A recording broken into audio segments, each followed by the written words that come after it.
Hello everyone, this is CJNovo992 and today we're back for the brand new video and we're back on a Friday people, and as it is a Friday I won't take up too much of your time, but there is a couple things that I feel like is interesting enough to talk about regarding this game. And I asked you all in the last video if you want to see the previews return, and there was an overwhelmingly massive yes, so we have brought them back and I'll make sure they're here as long as yous are still enjoying them. And hell, if you do find yourselves enjoying the content or video at any point, please consider hitting that like button, or if you'd rather wait to see if it's worth hitting that like or subscribing for, that is fair enough. But we are here for the Scottish League Cup, the Viaplay Scottish Cup, if that's even its name anymore. This whole thing's a mess, but it is Scottish football. The only thing that matters is itself, is the trophy that we haven't held for far too long, and our hopeful conquest of this trophy starts tomorrow versus a very interesting, tough, physical Greenock Morton side. And look, I know there will be a lot of people out there saying it is a lower league opposition, they should be getting absolutely thumped, and that should be it. Let's move on and let's talk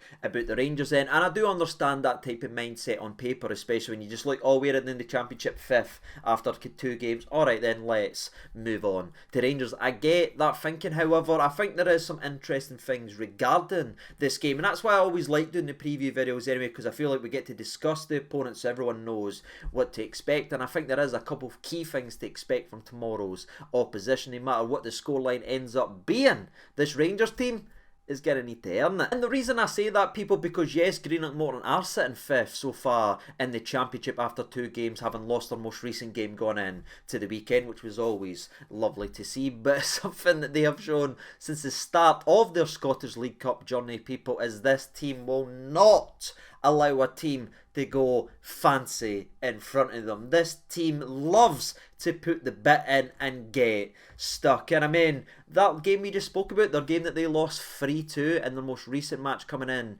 to this game versus Raith Rovers, well, guess what happened in that game, ladies and gentlemen? Greenock Morton had 7 yellow cards. 7! People, I'm sitting here looking like Monica for Friends, because that there is ridiculous. In the game before, where they actually won, by the way, versus Ayr, they actually had 4 yellow cards. So I don't think this has ever been broken down in any time of sports media, but in the last 2 games, people, the side that we faced, Zamora, has had 11 yellow cards, and that right there probably tells you everything you need to know about the test that we face tomorrow. I'm not being disrespectful, I'm not taking shots at them by calling them hammer throwers. I think they wear that proudly right on their shirt, probably somewhere near the sponsors, because there's a couple familiar faces in that squad that tells you everything you need to know about tomorrow's test, people. Kirk Broadfoot, yes, Kirk Broadfoot is playing centre half for them, and he's already picked up a couple cheeky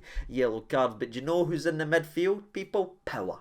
That's right. Power for Kilmarnock. And believe it or not, for the 7 yellow cards that they received in the last game, he wasn't one of them. How does that even happen? I don't know, people. Someone must have told Power I had a 5 on him getting booked in the match, because that was only the games that he got away with it for referees. Whenever I took a wee cheeky gamble, every time I left it was booked in 3 minutes for blocking a drop kick or a Shawn Michaels super kick to Ryan frickin' Jack. The guy puts it about, and he's their midfield general, he's their midfield leader, and that's the test that we face tomorrow, people. So aye, it's no sexy, it's no anything like this, but it is a very good and important test for these players, especially the new ones that's been added to the squad, because this is it, people, right? Because yes, you look at it, part the bus side, who's going to make it difficult, who's big, physical, and who sticks the bit in. That there, if you take it away for just Greenock Morton, can represent about 90% of the challenges and tests that they will face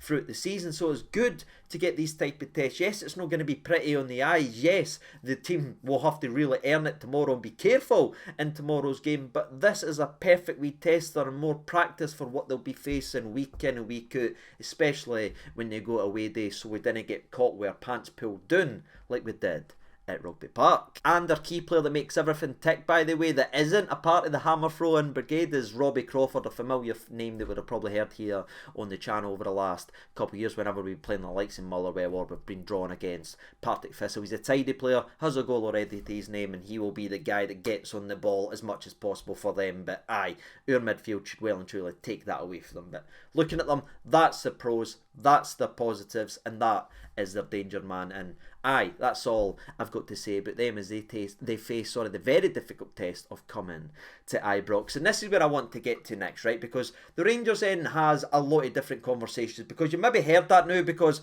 I think, imagine people will be coming into this video saying, well, it's lower league opposition, let's play all our best players to get them confident ahead of PSV. But now you've just heard that this team puts bodies on the line and are picking up yellow cards like they're free tasters at Tesco, people. So I imagine a lot of people will be sitting there thinking, maybe we shouldn't be playing our starters, let's put out a B/reserve squad and let's just get to PSV. And I do completely understand that opinion and that overall mindset. However, for me, I think we need to go split down the middle of that opinion, people, because for me, I think there is a couple first team players that do need the confidence, do need the minutes in the legs. The likes of Dessers, in my personal opinion, he has to be starting this type of game tomorrow. Yes, it's a lower tier opposition. Yes, it's no a sexy European night or anything like that, but the goalposts never ever move, and this laddie is our number 9, and if he starts natching in a couple goals tomorrow versus Morton, that's only going to help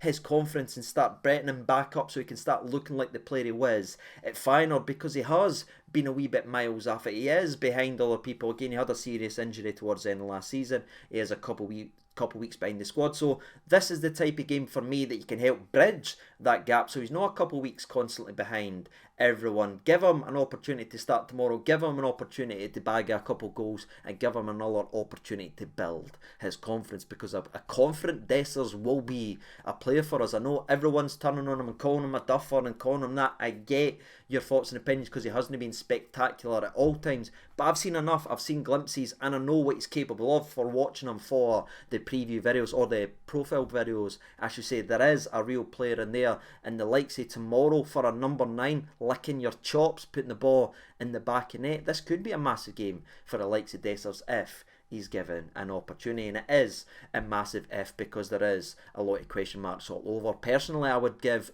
Tavernier a rest tomorrow and give Sterling an opportunity to play in his natural position at right back. However, I feel like we may, just may, see our boy Sterling be given an opportunity at left back tomorrow, because Barisic again is our only fit full back right now. Yilmaz is at sort of a 50-50 stage. He might play tomorrow, he might not, but for me, I think what you might see is Sterling at left back and Tavernier given an opportunity at right back before being substituted off. The likes say Balogun coming in makes sense. Even John Lundstrom for the likes say Raskin. I know everyone is absolutely raging, but if you can't play Lundstrom at home versus a lower league opposition, when can you play the laddie? Give him an opportunity to play tomorrow and keep wee Raskin, who ran his absolute panning midweek for PSV. That's the type of player. The players that are already there for me are can be given an opportunity. The players who looks miles off it needs the actual minutes. And speaking of needing minutes, I want to just speak about one player who no one is talking about so far this season, and I do get why, because he is sort of fallen out of favour. Hadji, people. I think this game tomorrow, despite it again, lower league opposition, 2 banks of 5, hammer throwers, I get it on paper, it doesn't sound like the type of game you want to be giving Hadji an opportunity to play because of what's happened in the past, but I actually think that's exactly why you need to play the laddie, because we know his injury struggles, we know he came back and he looked miles off. It was always going to be like that because of how long he was away. But I thought he looked good in pre-season. We've seen him in stages, and I think just to get him off that last little chip on his shoulder, because you'll notice it, even in pre-season, if somebody touches him, he's reacting, shoving. He's nearly been booked every single time he's played because he's reacting constantly soon as he gets a knock, and I think that's something in his head because of his injury. And again, I'm not speaking for him or anything like that. It's just what I see. It's just my opinion. He's reacting to every single time he gets challenged, and he's right on face. He's shoving. You can't get away with that all season long. If he's going to be a player for us, and if he's going to become the player he was supposed to be a couple of years ago and look like he could be for us, he needs to get back in and realise he's no made of glass, and he can take these challenges and he can still dominate games. So for me, this could be just as important for Hadji than anyone else on the park, and I'd love to see the young man go out there and absolutely steamroll it and be back to his sparkling best. I think it is a bit of progression, but I feel like this is the type of game you give Hadji an opportunity. Let him come through it, let him see what he's capable of and see if there is still shine to that diamond it looked like it could be. So be very interesting to see if Hadji gets an opportunity. There's a lot of talk about Tom Lawrence, and I get it. I'm not sure if he will be played tomorrow. The same with Kamal Roof. You just never know with those two. And where I just sat and says you have to prove to Hadji that he's no Mary Glass, the other two make me a little bit nervous with how much this Morton side goes to the actual ground. So that would be up to the decision in Michael Beale. But another player, just like Hadji, I think needs to grab this game by the scruff of the neck is Rabi Matondo. I'm ready for the Rabi redemption. You know what I mean? I never want to see a guy that pulls on a Rangers shirt fail. Yes, it's not been great. Yes, it's not been spectacular. But we've seen recently has got Sahan, and now we've cleared the decks with the likes of Sakala and everything. Now there's very little, if any, pace. You take Rabi off the card. Who's the fastest man at Rangers? I'll see you next year when you come up with an answer. He could be a potential X factor for us, and he could be an important piece if he continues to build on what he showed in his most substitute appearance. But flashes, sparks, glimpses has never been an issue. It's consistency for Rabi, and I think with him not being in the European squad, that's been a slap on him to realise that if you didn't get gone, son, and be the guy we need you to be, you will be moved on. This is Rangers Football Club. We didn't stand still, and I think dropping him for the European squad has maybe done the best thing for him, because it's looked the best that he's ever looked in a Rangers shirt. So despite him even doing the media, that's no why I'm picking him out or signaling him. I think him and Hadji need to grab this game by the scruff of the neck and show they've got Rangers futures and they can be something for our clubs. And I'd love it if both of them has a sparkling turn, and I'd love to see Rabi eventually fight his way back in to the European squad if we manage to come over PSV. And if I'm honest, if he does have another good game, I wouldn't be opposed to him sitting on the bench. I know he's not in the European squad, but raw pace like that is always dangerous, especially if he's feeling good. So I'm ready for a Rabi redemption. Of you, or are you just done and dusty with him? You can let me know down in the comment section below. But that's it, ladies and gentlemen. That's my thoughts and opinions on the game. It's not the prettiest game, it's not the sexiest game. I know barely anyone will be clicking on this game because it isn't the clickbaity game, but everything we've talked about, hard tackling, part of the bus squad, is what we'll be facing, is vital for these players to be able to overcome. And you build confidence by achieving it, and you can do it the more, and no matter the opposition or what league they're in.